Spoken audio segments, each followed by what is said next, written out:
জনপ্রতিনিধি নির্বাচন করার ক্ষেত্রে আপনি যদি জেনে শুনে অন্যায়ের পক্ষ অবলম্বন করেন তো আল্লাহর কাছে আপনি দাঁড়ানোর জন্য তৈরি থাকেন।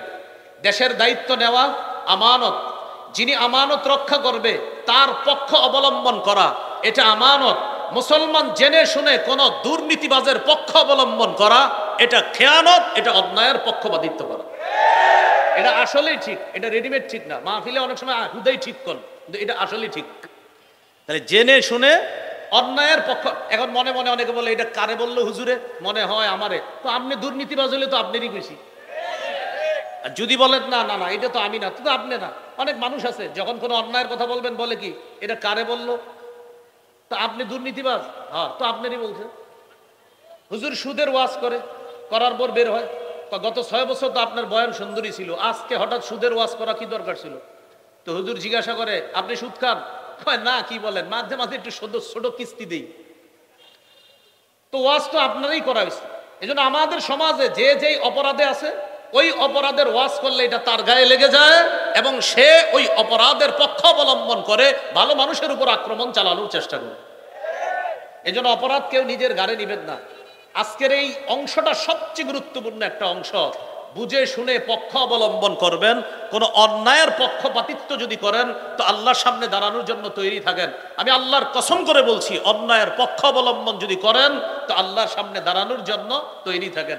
আল্লাহ আমাদেরকে কথাগুলা বুঝার তৌফিক দান করেন। ভুল পরামর্শ দেওয়া খেয়ানত। আবু দাউদের হাদিস 3657 নম্বর হাদিস।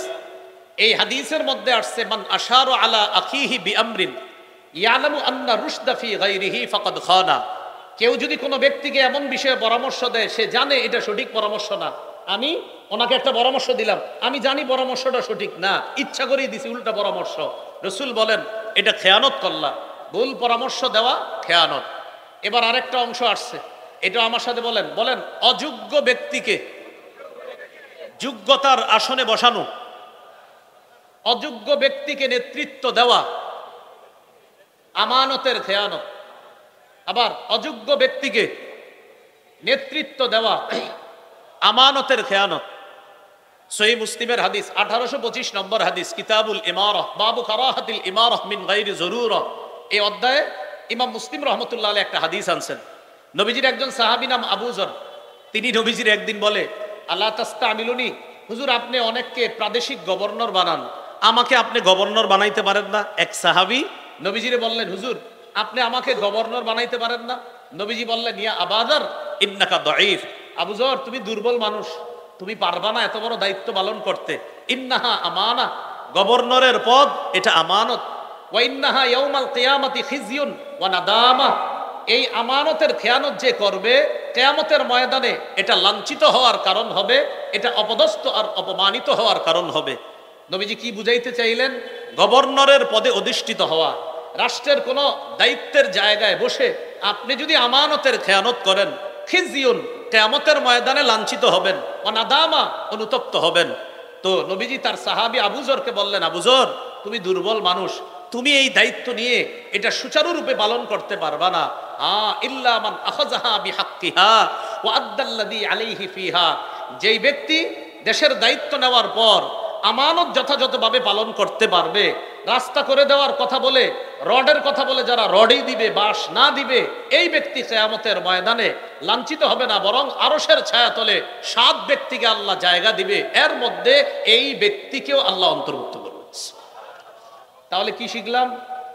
গভর্নরের দায়িত্ব, দেশের দায়িত্ব, এলাকার দায়িত্ব, ওয়ার্ডের দায়িত্ব, এগুলো আমানত। এই দায়িত্বের যদি একটু উল্টাপাল্টা হয় কিয়ামতের ময়দানে লাঞ্ছিত হতে হবে, অপমানিত হতে হবে। আল্লাহ হেফাজত করেন। মিথ্যা কথা বলা এটা খেয়ানত। রাসূলুল্লাহ সাল্লাল্লাহু আলাইহি সাল্লাম বলেন কাবুরাত খিয়ানাতান তুহাদ্দিসু হাদিসান হুয়া লাকা মুসাদ্দিকুন ওয়া আনতা বিহি কাযিব। মন দিয়ে শুনেন, নবীজি বলেন এটা কত বড় খেয়ানত, তুমি মানুষের সামনে যা বলতেছো মানুষ ভাবতেছে হ্যাঁ এটাই সত্য কথা, কিন্তু তুমি জানো এটা মিথ্যা কথা। আবার দেখেন নবী বলেন এটা কত বড় খেয়ানত, তুমি যা বলতেছো মানুষ মনে করে এটাই সত্যি কথা, কিন্তু আসলে এটা মিথ্যা কথা। আল্লাহ নবী বলেন এটা অনেক বড় খেয়ানত।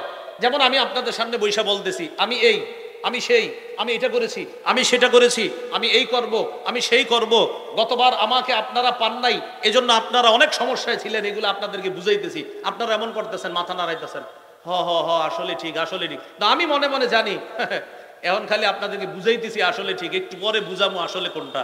তো নবী বলেন, তুমি এমন কথা মানুষকে বলো আর মানুষ মাথা নাড়ায় বুঝায় যে তুমি সত্য বলতেছো, কিন্তু তুমি জানো যে তুমি মিথ্যা বলতেছো। নবী বলেন এটা কত বড় খেয়ানত, তুমি যে মানুষকে বলো যেটা মানুষ মনে করে সত্য, আসলে তুমি বলতেছো মিথ্যা কথা, তাহলে এটা সবচেয়ে বড় একটা খেয়ানত।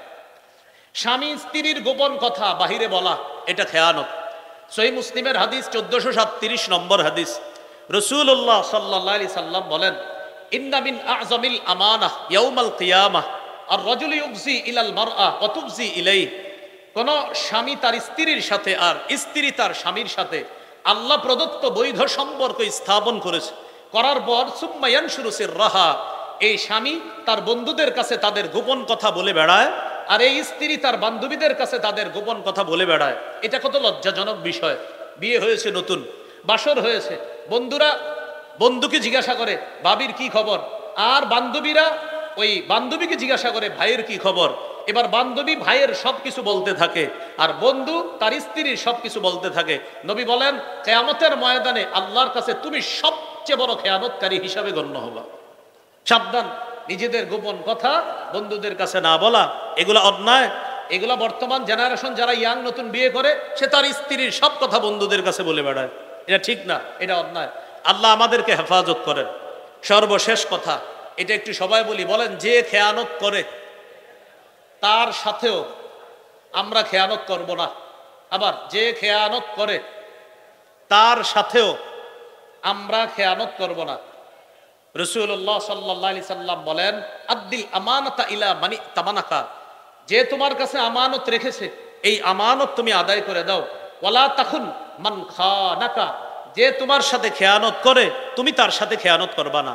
যে তোমার সাথে খেয়ানত করে তুমি তার সাথে খেয়ানত করবা না। মুমিনের 14 নম্বর বৈশিষ্ট্যটা আপনাদের সামনে বললাম, মুমিন হবে আমানতদার। এই আমানতের উপর অনেকগুলা কথা বললাম, এগুলো আমরা মনে রাখবো। কুফুর করা সবচেয়ে বড় খেয়ানতের একটা, অঙ্গ প্রত্যঙ্গ দিয়ে পাপ করা এটা খেয়ানত, চোখ চুরি করে হারামের দিকে দেখা এটা খেয়ানত, লজ্জাস্থান এটা আমানত, হাত আমানত, পেট আমানত, পা আমানত, কান আমানত, চোখ আমানত, এগুলা দিয়ে গুনাহ করা এটা খেয়ানত, ওয়াদা ভঙ্গ করা এটা খেয়ানত, অন্যায়ের পক্ষপাতিত্ব করা এটা খেয়ানত, অযোগ্য ব্যক্তিকে নেতৃত্বের আসনে বসিয়ে দেওয়া এটা খেয়ানত, কোনো ব্যক্তিকে ভুল পরামর্শ দেওয়া এটা খেয়ানত, মিথ্যা কথা বলা এটা খেয়ানত, স্বামী স্ত্রীর গোপন কথা বাহিরে বলা এটা খেয়ানত।